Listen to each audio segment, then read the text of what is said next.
The night sky over eastern Ukraine lit up like never before.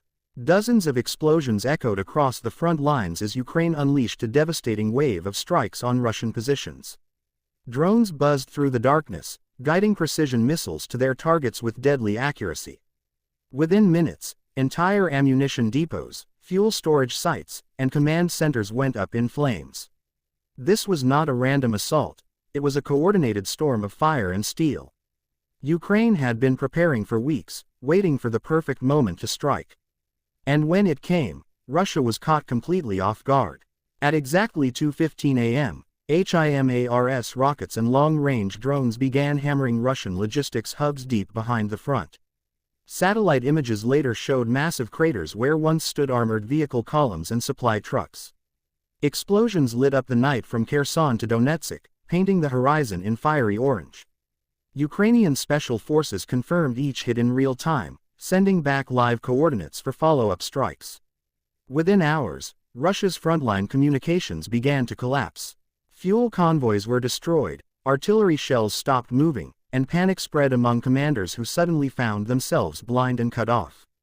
Meanwhile, inside the Kremlin, reports started flooding in. Commanders were confused, unable to contact their units.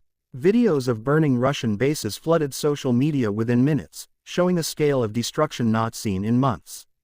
The reaction was pure chaos. Russian officials scrambled to explain what was happening.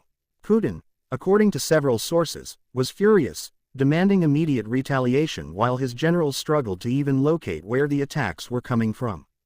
Ukraine had turned the battlefield into a chessboard, and Russia's every move was being countered before it even happened. What made this strike so effective wasn't just the firepower, it was the precision. Ukraine combined Western-supplied weapons, home-built drones, and electronic warfare to create a seamless assault. While long-range rockets shattered Russian supply lines, swarms of drones hunted down fleeing vehicles. Every explosion was calculated, every strike deliberate. One by one, Russian artillery batteries went silent. Even advanced air defense systems like the S-400s were overwhelmed, their radars blinded by waves of drone interference. For the first time in months, Ukraine held complete control of the night sky. As dawn broke, the aftermath was apocalyptic. Columns of smoke rose from destroyed depots. Russian soldiers could be seen abandoning vehicles, some running without weapons, others surrendering to local Ukrainian units. Videos captured massive secondary explosions as fuel tanks ignited, sending shockwaves miles away. The battlefield that once symbolized Russia's strength now lay in ruins.